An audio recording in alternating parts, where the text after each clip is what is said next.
میں امداد سمرو وزیر اعظم عمران خان کو اقتدار سے نکالنے کا ہی نہیں بلکہ سیاست سے بے دخل کرنے کا بندوبست کیا جا چکا ہوا ہے.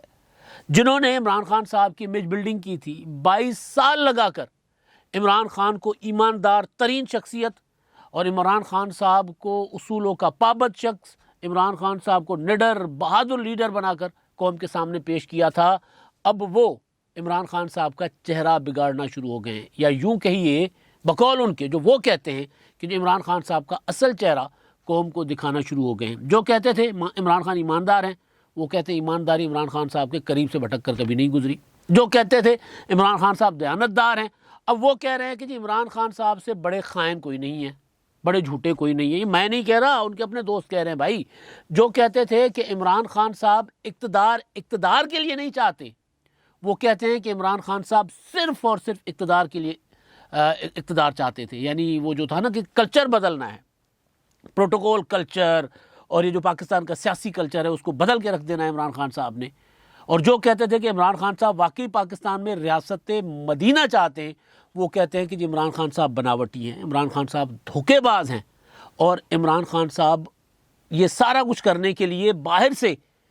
سے لندن سے فرمز ہائر کر کے اور ان کے کہنے پہ یہ سارا ایک مذہبی کارڈ کھیل رہے ہیں. یعنی نہ ایماندار ہیں، نہ دیانتدار ہیں، نہ ان کو پاکستان میں کلچر تبدیل کرنے سے کوئی غرض ہے. وہ صرف اپنا ذاتی اقتدار چاہتے ہیں، اور سب سے اہم چیز کہ وہ پیسے کے پجاری ہیں، دھن کے، پیسے کے. عمران خان صاحب کے لیے کہا جا رہا ہے، ان کے وہ لوگ کہہ رہے ہیں جنہوں نے عمران خان صاحب کو پیسہ بقول ان کے دیا ہے. ہم تو نہیں کہہ رہے، ہم تو یہ کہتے ہیں کہ جی ایمانداری یا کرپشن کے جو معاملات ہوتے ہیں وہ عدالتوں میں پروو ہونے چاہیے. عمران خان صاحب کو صادق اور امین کا لقب ملا ہوا ہے. تو اب ہوا یہ ہے کہ اپوزیشن عمران خان کے خلاف تحریک عدم اعتماد کی تیاریاں کر رہی ہے. اسٹیبلشمنٹ کے ساتھ عمران خان صاحب کی نوک جھوک بڑھ چکی ہوئی ہے، اور وہ نہیں رہے عمران خان صاحب کے ساتھ جو عمران خان سہولتیں وہ نہیں رہیں جو عمران خان صاحب کو دستیاب تھیں. جب وہ سہولتیں نہیں رہیں تو پھر جن پہ تکیہ تھا وہ پتے ہوا دینے لگ گئے ہیں، اب وہ بھی بولنے لگ گئے ہوئے ہیں.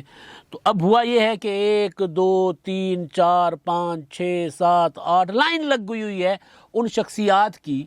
جو ٹی وی ٹاک شوز پر، جو اخبارات میں، جو مختلف شکلوں میں بیٹھ کر عمران خان صاحب کو کی تعریفیں کرتے تھے. جو کہتے تھے کہ عمران خان کو اگر پاکستان پہ نہیں لایا گیا تو پاکستان تباہ ہو جائے گا. اگر پاکستان نے بچنا ہے، اگر پاکستان نے ترقی کرنی ہے، اور اگر پاکستان نے اوپر جانا ہے تو آپ کے پاس ایک آپشن ہے عمران خان کا. اب وہ کہہ رہے ہیں کہ عمران خان صاحب مزید رہیں گے تو پاکستان اللہ نہ کرے تباہ و برباد ہو جائے گا. اب ایک پورا کا پورا سلسلہ شروع ہوا ہے عمران خان صاحب کے خلاف. وہ سلسلہ جو کچھ سال پہلے امیج بلڈنگ کے لیے تھا، یا 22 سالوں سے تھا امیج بلڈنگ کے لیے عمران خان صاحب کی مختلف شکلوں میں، اب وہ ریورس ہونا شروع ہو گیا ہوا. کامران خان کو آپ نے سن لیا تھا، آپ نے کامران شاہد صاحب کو بھی سن لیا. کامران خان صاحب کے ٹویٹ آپ روزانہ دیکھتے ہیں. آپ نے مبشر لقمان صاحب کو روزانہ سنتے ہوں گے، ڈاکٹر دانش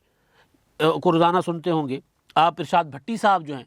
ان کو دیکھتے ہوں گے، سنتے ہوں گے. یہ وہ لوگ ہیں جو عمران خان صاحب کے لیے کہتے تھے کہ جی بس بندہ ایماندار ہے، جو مرضی کر لے لیکن بندہ ایماندار ہے. اب انہوں نے ان کی ایمانداری پر تو یہ لوگ شک نہیں کر رہے، لیکن ظاہر ایمانداری پر شک وہ کرے گا جو قریب ہوگا. تو اب ایک اور شخصیت سامنے آئی ہیں، اخبارات چلاتے ہیں وہ، اور ان کا نیوز ایجنسی بھی ہے، اور بہت زیادہ پاکستان کے جو پاور کوریڈورس ہیں ان میں جن کو کنگ میکرز کہتے ہیں، کنگ میکرز جو ہوتے ہیں نا، جو مختلف لابنگ کرتے ہیں لوگوں کے لیے، وہ ان میں سے محسن بیگ صاحب وہ اب سامنے آئے ہیں، اور انہوں نے عمران خان صاحب کے متعلق جتنے تاثرات بنائے تھے خود کہہ رہے ہیں کہ جی ہم سے غلطی ہو گئی، مجھ سے زندگی کی سب سے بڑی غلطی ہو گئی ہے، اور اب میں نے وزیر اعظم عمران خان صاحب کا فون نمبر بلاک کر دیا ہوا ہے. آپ سوچ سکتے ہیں کہ کوئی بندہ وزیر اعظم عمران خان صاحب کا دوست ہو، یا جنہوں نے وزیر اعظم عمران خان صاحب پر انویسٹمنٹ کی ہو، وہ خود کہہ رہا ہے، میں نہیں کہہ رہا، وہ خود کہہ رہے ہیں کہ جی میں نے انویسٹمنٹ کی ہے عمران خان صاحب کے اوپر. 1 ارب روپیہ عمران خان صاحب کو دیا ہے لوگوں سے لے کر. سلیم صافی صاحب کے ساتھ انہوں نے انٹرویو، سلیم صافی صاحب نے تو ایک سلسلہ شروع کیا ہوا ہے نا، اور سلیم صافی صاحب عمران خان صاحب کے شروع سے خلاف ہیں، مخالف ہیں. وہ کہتے ہیں میں اینٹی عمران خان ہوں، اور وہ ان کا رائٹ ہے. وہ جب بات کرتے ہیں عمران خان صاحب کے خلاف کرتے ہیں. کبھی بھی عمران خان صاحب کے حق میں انہوں نے بات نہیں کی. عمران خان صاحب کو اچھا کام کرے برا کام کرے وہ کرتے ہیں ان کے خلاف. تو انہوں نے ایک سلسلہ شروع کیا ہوا ہے اپنا یوٹیوب پہ, اس میں مختلف انٹرویوز کر رہے ہیں. لیکن سب سے اہم انٹرویو, کیونکہ میں نے وہ سارے سنے, لیکن سب سے اہم انٹرویو جو تھا وہ کچھ دن پہلے محسن بیگ صاحب کا انہوں نے کیا ہوا ہے. اور اس انٹرویو میں محسن بیگ صاحب, کیونکہ سلیم صافی, محسن بیگ, میجر عامر اور یہ دوستوں کا وہاں پر اسلام آباد میں جو جانتے ہیں کہ یہ وہ لوگ ہیں جو آپس میں اکثر ساتھ بیٹھتے ہیں, تو پتہ ہوتا ہے دوستوں کا. ہم 4 دوست بیٹھتے ہیں تو بہت سی چیزیں آف دی ریکارڈ ایک دوسرے کے ساتھ کرتے ہیں. اگر ہم کہیں سے ڈسہارٹ ہو کے آ جائیں, کہیں سے مایوس ہو کر آ جائیں تو بات کر لیتے ہیں. سلیم صافی کسی سے مایوس ہوتے ہوں گے تو محسن بیگ صاحب سے, میجر عامر صاحب کو اپنے بڑا بھائی کہتے ہیں تو وہ محسن بیگ صاحب کو بڑا بھائی کہتے ہیں, تو وہ آپس میں بات کر لیتے ہوں گے. کیونکہ تھوڑا بہت سلیم صافی صاحب کا وہاں پر جو اٹھنا بیٹھنا ہے اسلام آباد میں, راولپنڈی میں, مجھے تھوڑا بہت پتہ ہے. تو محسن بیگ صاحب سے ایک اپنی ملاقات بھی کافی پرانی ایک رہی ادھر کوسار میں, وہاں پر کسی کافی شاپ پہ. تو ہم گئے ہوئے تھے تو وہاں پر ان کے ساتھ اور میجر عامر صاحب بھی تھے, تو کچھ دیر بیٹھے تھے. تو وہ مجھے ملاقات یاد ہے ان کی, مطلب ایک بااثر شخصیت ہے. انہوں نے جو انٹرویو دیا ہے اس میں وزیر اعظم عمران خان صاحب کے متعلق جتنے انکشافات ہیں وہ یہ کہہ رہے ہیں کہ جی غلطی ہو گئی ہے ہم سے. اب ظاہر ہے یہ غلطیاں نہیں ہوتی, یہ اندازہ ہوتا ہے کہ ہم کیا کر رہے ہیں, لیکن کیونکہ ایک امیج بلڈنگ ہوتی ہے, میں نے جیسے آغاز میں کہا نا, امیج بلڈ کیا گیا تھا, اب وہ ڈسٹرائے کیا جا رہا ہے. جو کچھ تھا وہ ریورس کیا جا رہا ہے. کیونکہ عمران خان صاحب, انہوں نے ایک جملہ آخر میں جو کہا ہے انٹرویو میں, آخر میں ان سے سوال ہوا تھا, سلیم صافی صاحب نے کیا تھا کہ عمران صاحب کی پاکستان کی فوج کے متعلق خیالات بدل گئے ہیں یا وہی ہیں جو اقتدار میں آنے سے پہلے تھے. تو انہوں نے کہا نہیں, خیالات وہی ہیں, خیالات عمران خان صاحب کے وہی ہیں, لیکن فی الحال وہ اقتدار میں رہنا چاہتے ہیں اس لیے وہ باتیں نہیں کر رہے. لیکن اگر ان کو کسی طریقے سے یا غیر جمہوری طریقے سے فوج نے نکالا اقتدار سے, اسٹیبلشمنٹ کا لفظ استعمال کیا, تو پھر وہ ایسی ایسی باتیں کریں گے, ایسی ایسی زبان استعمال کریں گے کہ جو نواز شریف اور آصف زرداری سوچ بھی نہیں سکتے.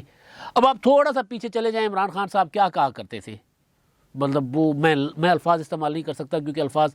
وہ ہمارے سیاستدانوں کے لیے کہے گی کہ فوج اپنے فلاں طرح کے لوگوں کو لا کر اقتدار میں لاتی ہے, اور اگر 20,000 بندے اکٹھے کر لیں تو پھر ایسا ہو جائے گا. آپ کو یاد ہوگا عمران خان صاحب کی ذاتی محفلوں میں جو گفتگو ہے, یا اس کے بعد پھر باہر جا کر جس طرح کی باتیں کرتے تھے, اور خاص طور پر مشرف نے جب ان کو اقتدار میں نہیں لیا تھا تو اس کے بعد جس طرح کی وہ باتیں کرتے تھے, کیونکہ مشرف صاحب کے ساتھ تو عمران خان صاحب نے ایک اس امید کے ساتھ ان کی مارشاء اللہ کو ویلکم کہا تھا کہ عمران خان کو اقتدار ملے گا, اور مشرف نے ان کو کہا بھی تھا کہ ذرا اپنی پولیٹیکل اسٹرینتھ شو کر دیں تو پھر ہم دیکھ لیتے ہیں. تو وہ نہیں شو کر سکے تھے بہرحال. لیکن جو سب سے اہم انکشاف کیا ہے وہ ہے آر ٹی ایس کے متعلق. ہر ایک انکشاف سب سے اہم ہے, اہم ترین انکشاف ہے. جتنی باتیں ہوئی ہیں اس میں آر ٹی ایس, وہ کہتے ہیں G R T S, Mohsin Baig صاحب کہتے ہیں جی میں بریفنگ میں موجود تھا, اس میں آر ٹی ایس کے متعلق بریفنگ تھی, اور عمران خان صاحب جو وہ بریفنگ اپنا, اس میں کچھ لوگوں نے پاسورڈ یاد کر لیا تھا آر ٹی ایس کا, گڑبڑ ہوئی ہے. عمران خان صاحب کو ووٹ ملا ہے, یہ نہیں ہے کہ نہیں ملا, ووٹ بھی ملا ہے, لیکن جو وکٹری نظر آئی اتنا ووٹ نہیں ملا. یعنی عمران خان صاحب کے لیے آر ٹی ایس بٹھایا گیا, دھاندلی کی گئی 2018 کے انتخابات میں. اب یہ گواہیاں آنا شروع ہو گئی ہیں. وہ یہ تک گواہی دے رہے ہیں کہ جی وہ جو کہا جسٹس وجیہ الدین احمد صاحب نے وہ بھی ٹھیک تھا, جہانگیر ترین صاحب وزیردار آدمی ہے, وہ بات نہیں کریں گے. لیکن عمران خان کا جہانگیر ترین کے ملنے سے پہلے بنی گالہ کا گھر کیسے تھا, اب کیسا ہے, وہ اتنی بڑی اسٹیٹ کیسے چلتی ہے, عمران خان صاحب کہاں سے چلاتے ہیں, 2-2 لاکھ روپے کا کوٹ کیسے پہنتے ہیں, وہ کون دیتا ہے عمران خان صاحب, ٹیکس تو وہ ادا کرتے نہیں ہیں, اتنی بڑی ریاست چلاتے, اسٹیٹ, وہ جو اسٹیٹ ہے ان کی بنی گالہ کی اسٹیٹ, وہ بنی گالہ کی اسٹیٹ کی بات کر رہے ہیں کہ اتنی بڑی اسٹیٹ کیسے چلا رہے ہیں, کہاں سے چلا رہے ہیں. اس بات پر انہوں نے کہا کہ جی وہ جو پیسوں کا کیش, جو پیسے دیے جاتے ہیں, میں آپ کو بوری بھر کے پیسے دے دوں, میرے پاس اس کا حساب کتاب ہے, اس کا ثبوت نہیں ہوگا, تو ثبوت تو کوئی نہیں ہے. لیکن وجیہ الدین احمد صاحب بات ٹھیک کر رہے ہیں. جہانگیر ترین صاحب نے پارٹی جوائن کی, عمران خان صاحب کو بلٹ پروف گاڑی دی 0 میٹر, جو ابھی وہ کہہ رہے ہیں کہ انہوں نے واپس کر دی ہے. اور ترین صاحب کیونکہ وزیردار آدمی ہیں تو وہ اس طرح عمران خان صاحب کے متعلق جو باتیں ہوئی ہیں وہ باتیں نہیں کریں گے. لیکن یہ گواہی دے رہے ہیں وہ کہ وجیہ الدین احمد صاحب ٹھیک کر رہے ہیں, ٹھیک کہہ رہے ہیں. اور اہم چیز جو ہے, جو وہ یہ کہہ رہے ہیں کہ عمران خان صاحب بناوٹی ہیں, انہوں نے ہمیں بھی دھوکہ دیا. یعنی کہتے کچھ تھے, نظر کچھ آتے تھے, اور اندر سے کچھ تھے. اور کوئی بھی پیسے والا شخص تھن دولت والا شخص اور قداور شخص، عمران خان صاحب کے قد کے برابر کا شخص، ان سے برداشت نہیں ہوتا۔ پیسے والے شخص سے وہ حسد کرتے ہیں اور وہی سمجھتے ہیں کہ ہر پیسے والا شخص کرپٹ ہے، اس لیے وہ کہتے ہیں کہ جہانگیر ترین صاحب جو ہیں وہ عمران خان صاحب کے ساتھ نہیں رہ پائے۔ اور انہوں نے بتائی ایک اور بڑا خطرناک انکشافات انہوں نے کیے ہیں، تفصیلی انٹرویو 51 منٹ کا، ظاہر ہے اس کی ساری باتیں تو نہیں کی جا سکتی، لیکن ایک ایک بات جو ہے وہ کیونکہ گھر کے بھیدی ہیں نا، وہ لنکا ڈھا رہے ہیں۔ اب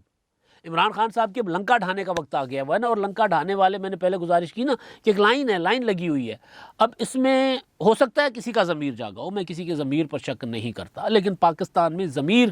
بھی ضمیر جاگنے کے پیچھے بھی بہت کچھ ہوتا ہے، یا تو انتقام ہوتا ہے ضمیر جاگنے کے پیچھے، یا پھر ایجنڈا ہوتا ہے ضمیر جاگنے کے پیچھے۔ تو جو لوگ اب اس طرح عمران خان صاحب کے متعلق باتیں کر رہے ہیں، وہ ہم جیسے لوگ جو عمران خان صاحب سے تھوڑا عرصے کے لیے ملے، ان کے پولیٹیکل جو اسٹینڈنگ تھی عمران خان صاحب کی، ان کی جو اپروچ تھی چیزوں کو لے کر، وہ دیکھ کر ہم کم از کم یہ تو سمجھتے تھے کہ یار یہ وہ تل نہیں ہے، ان سے تیل نہیں نکلنا۔ اگر عمران خان صاحب حکومت میں آ گئے تو ان سے ملک نہیں چلنا۔ وہ جو 11 لوگوں کی ٹیم کی مثالیں دے کر ملک چلانا چاہتے ہیں، وہ ملک نہیں چلا سکتے۔ تو بہرحال لیکن وہ کہہ رہے ہیں کہ جی ہم سے غلطی ہو گئی، ہم تو نیک نیتی کے ساتھ آئے تھے، تو ہم تو کسی کی نیت پر شک نہیں کر سکتے، لیکن اس کے پیچھے جو ایجنڈا ہے کہ نہیں ہے، نتیجہ یہ ہے کہ عمران خان صاحب جس سلیٹ پر لکھے گئے تھے نا، اس سے ان کا نام مٹایا جا رہا ہے پاکستان کی پاور پولیٹکس میں، جو ان کو ان کیا گیا تھا ایک اسٹیک ہولڈر کے طور پہ، اب ان کو پیچھے کیا جا رہا ہے، ریورس کیا جا رہا ہے۔ وہ ایک پورا کا پورا صاف نظر آ رہا ہے، بلکہ بذات خود محسن بیگ صاحب یہ کہہ رہے تھے کہ تحریک دم اعتماد جو ہے نا، وہ اس میں آئے گی، بہت جلد آئے گی، اور عمران خان صاحب سنبھال نہیں پائیں گے، کیونکہ ان کے لیے منورنگ جو کرتے تھے وہ چلے گئے ہیں۔ 2 لوگ تھے جو عمران خان صاحب کے لیے منورنگ کرتے ہیں، ایک چلے گئے ہیں، انہوں نے نام لیا D G I S I فیض حمید صاحب کا، اب نہیں ہے D G I S I, سابقہ D G I S I انہوں نے کہا فیض حمید صاحب کرتے تھے جو کچھ کرتے تھے، اور وہ کہتے تھے اپنی زبان سے فیض حمید صاحب کہ میں نے عمران خان کو بنایا ہے۔ اور دوسرے ہیں چیئرمین نیب، وہ کمزور ہو چکے ہوئے ہیں، وہ اب ان کا بھی چلاؤ ہے، جانے کا وقت ہے، ظاہر ہے چیئرمین نیب نیا لگنا ہے، تو زیادہ دیر تو ان کو آرڈیننس کی پر تو زیادہ دیر نہیں چلایا جا سکتا، تو وہ بھی چلے جائیں گے۔ تو وہ کہہ رہے ہیں کہ اب اس وجہ سے عمران خان صاحب کے لیے منورنگ کرنے والا کوئی نہیں ہے، اب تحریک عدم اعتماد آئے گی اور عمران خان صاحب جائیں گے۔ 2 سال بڑے ہیں، 2 سالوں سے بہت پہلے عمران خان صاحب چلے جائیں گے۔ لیکن جو بات اور انہوں نے کی ہے وہ بات ہے جس کی بشیر میمن صاحب بات کر چکے ہوئے ہیں، جس کے متعلق طرح کے سورسز سے باتیں سامنے آ رہی ہیں، وہ یہ کہ عمران خان صاحب ہر میٹنگ میں بیٹھ کر، ہر اجلاس میں بیٹھ کر اپنی پارٹی کو اور اپنے لوگوں کو یا حکومت کو، حکومتی مشینری کو کہتے تھے کہ جی میرے مخالفین کا خاتمہ کر دو، یہ ختم کر دو۔ تو کہتے ہیں میں نے ان کو کہا تھا کہ جی آپ مخالفین ختم نہیں ہو سکتے، آپ جو زور لگا رہے ہیں اس زور سے آپ خود گریں گے۔ تو کہتے ہیں ایک میٹنگ تھی، اس میٹنگ میں محسن بیگ صاحب خود، وزیر اعظم عمران خان صاحب، اسد عمر، فواد چودھری، اور خاتون جو وزیر تھیں جو چلی گئی ہوئی ہیں ڈاکٹر فردوس عاشق اعوان صاحبہ، وہ بیٹھے ہوئے تھے، اور عمران خان صاحب کہہ رہے تھے کہ جی حمید ہارون، یعنی ڈان والے حمید ہارون صاحب، اور میر شکیل الرحمان جیو گروپ، جنگ گروپ کے، ان کو پکڑو، جیل میں ڈال دو اور ان کے اوپر مقدمات کرو۔ تو کہتے ہیں میں نے اس میں ان کو کہا کہ جی ایسے نہیں ہو سکتا، آپ یہ اتنا انتقامی اس میں مت جائیں، آپ سیاست اپنا حکومت کریں اور آگے بڑھیں، یہاں اس طرح اس میں نہ پھنسیں۔ کہتے ہیں میں نے اس سے اختلاف کیا، اور اس کے بعد جب میں چلا گیا تو مجھے بتایا اس اجلاس میں جو موجود وزیر تھے کہ جی عمران خان صاحب نے آپ کے متعلق یعنی گالم گلوچی کی ہوگی نا، کہ آپ کے متعلق جو میرے لیے بھی کہا انہوں نے مجھے بتا دیا، تو میں نے عمران خان صاحب کا نمبر بلاک کر دیا، نمبر بلاک۔ آپ سوچ سکتے ہیں کہ ایک شخص آن ریکارڈ ایک بڑے صحافی کے سامنے، چاہے وہ آپس میں دوست ہیں، ان کے سامنے کیمرے پہ آ کر یہ کہتا ہے کہ میں نے وزیر اعظم عمران خان کا نمبر بلاک کر دیا ہوا ہے، اب میں ان سے بات نہیں کرتا۔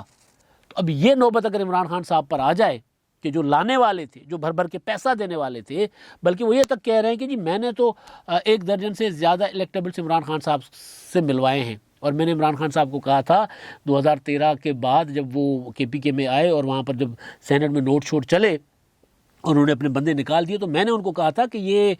میں نے مشورہ دیا تھا عمران خان صاحب کو کہ یہ الیکٹیبلس وغیرہ، یہ نئے چہرے والا آپ کہہ رہے ہیں نا، کوئی فلم شلم نہیں ہے، سیاست ہے، پاور پالیٹکس ہے، یہاں نئے چہرے نہیں چلیں گے، الیکٹیبلس چلیں گے۔ تو ہم نے ان کو الیکٹیبلس کی طرف راغب کیا، بلکہ چودھری سرور صاحب کہتے ہیں یہاں میرے پاس آئے ہوئے تھے میری والدہ کے تعزیت کے لیے، اور میں نے چودھری سرور صاحب کو قائل کیا تھا۔ یہ ظاہر ہے وہ جب وہ ہوا تھا ماڈل ٹاؤن سانیہ اور اس کے بعد کے واقعات ہیں یہ۔ تو میں نے چودھری سرور صاحب کو قائل کیا تھا کہ آپ پی ٹی آئی جوائن کریں، اور انہوں نے استعفیٰ دے کر وہ گورنری سے پی ٹی آئی جوائن کیا تھا۔ تو یہ وہ محسن بیگ صاحب ہیں، یہ وہ انکشاف کر رہے ہیں، یہ کہہ رہے ہیں کہ عمران خان صاحب ایک تو پیسہ لیتے ہیں لوگوں سے، اور وہ پیسے کا کوئی حساب کتاب نہیں ہوتا۔ دوسرا، عمران خان صاحب قوم کو ریاست مدینہ کے نام پر وہ جو مذہبی کارڈ استعمال کر رہے ہیں۔ تیسرا یہ کہ عمران خان صاحب میں اتنی اہلیت نہیں ہے کہ وہ ملک چلا سکیں، اور یہ کہ عمران خان صاحب صرف اور صرف اپنے مخالفین سے انتقام لینا چاہتے ہیں، اور کسی بھی، چاہے ان کا دوست ہو چاہے دشمن ہو، اگر وہ پیسے والا ہے، اگر ان کے قد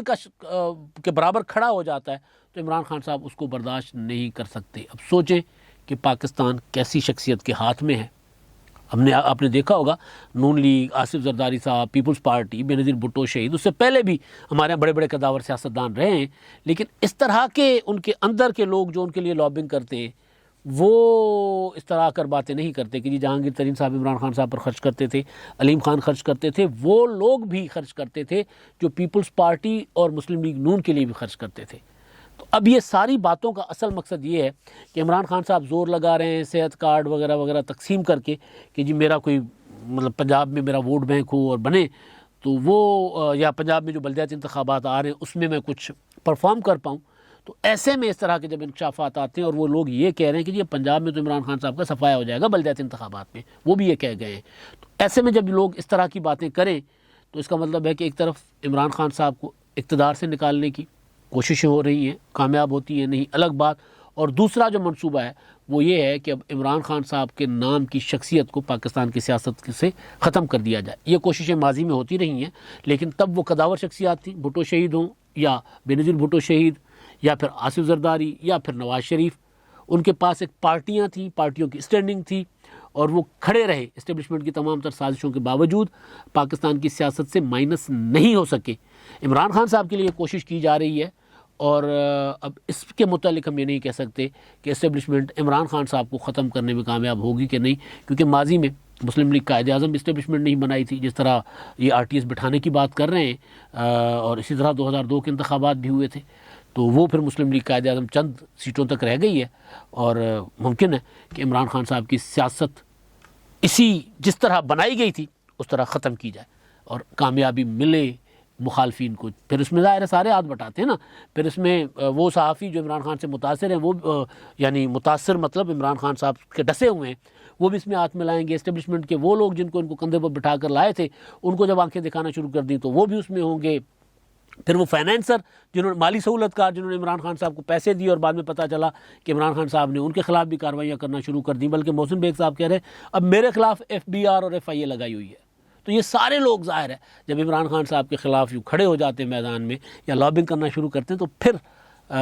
بڑا مشکل ہے کہ عمران خان صاحب اپنی سیاست بچا پائیں۔ لیکن ظاہر ہے اگر وہ کھڑے ہو جاتے ہیں، اگر وہ ان کے لیے مچ جیل اگر تیار کیا گیا اور وہاں ان کو نہیں ڈالا جاتا یا وہ ریزسٹ کر پاتے ہیں تو کچھ نہیں کہا جا سکتا۔ لیکن مسلم لیگ قائد اعظم کی مثال موجود ہے کہ اسٹیبلشمنٹ نے اپنی بنائی ہوئی پارٹی کو چلا نہیں پائی آگے، تو اس کو تو ختم کرنا چاہتی ہے۔ اب تک کے لیے اتنا ہی، اللہ حافظ۔